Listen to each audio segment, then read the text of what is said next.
বুবু বিদেশে একটা ছেলের সাথে প্রেম করে। ছেলের নাম ফরাদ, ইটালি থাকে, এখন দেশে আইছে। বুবু আপনারে কি ভালোবাসে, আপনার থেকে আরো অনেক ভালোবাসে ওই ছেলেরে। আপনার সাথে ফোনে কি কথা বলে বুবু? বুবু তো সারা রাত 24 ঘন্টা ওই ছেলের সাথে কথা বলে, হোয়াটসঅ্যাপ, ইমোতে। আপনি একটা কথা বলুন, আপনি বুবুকে যখন যখন ফোন দেন তখন তখন পান না তো? কারণ বুবু আমার ফোন দিয়ে ওই ছেলের সাথে কথা বলে।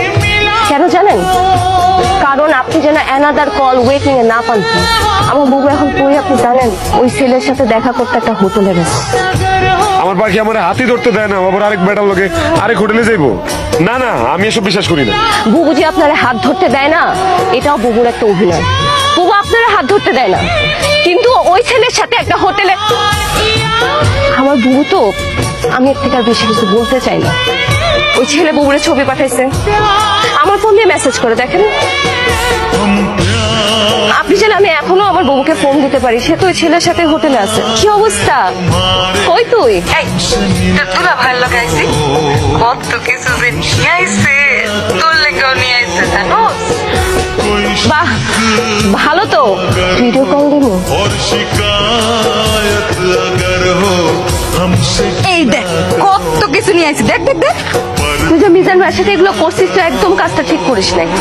মিজান ভাই খুব কষ্ট পাবে যদি এগুলো জানে। মিজান ভাই একটা ভদ্র মানুষ, সহজ সরল মানুষ, তার মনটা এত ভালো। তুই কেন মিজান ভাইকে ঠকাইলি? কোনটা ঠিক আর কোনটা বেঠিক ওইটা আমি খুব ভালো করে বুঝি। আকি তোর আমার এগুলো বুঝানো লাগবো না, আমার নিজের ভালো আমি নিজে বুঝি।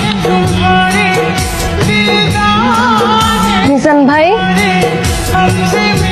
আপনার কি অবস্থা?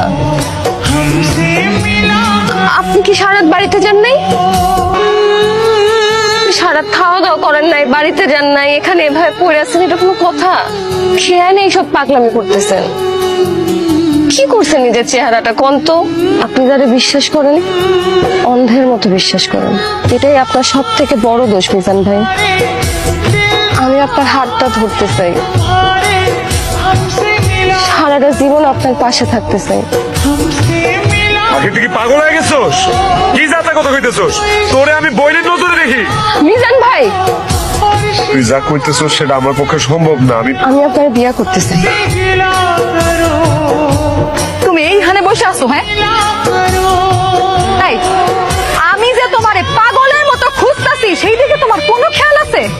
গতকাল রাত থেকে আমি তোমারে কতবার ফোন দিছি, তুমি দেখো তো, একটাবারও তুমি আমার ফোন ধরো নাই। তুমি কি মনে করছো তুমি এরকম লুকায় থাকবার আমি তোমারে খুঁজে বের করতে পারবো না? তুমি আসলে আমার কোনো খোঁজ খবরই রাখো না এখন। আর আমি কি করতেছি, কই আছি, তোমার জানার কোনো ইচ্ছাই নেই।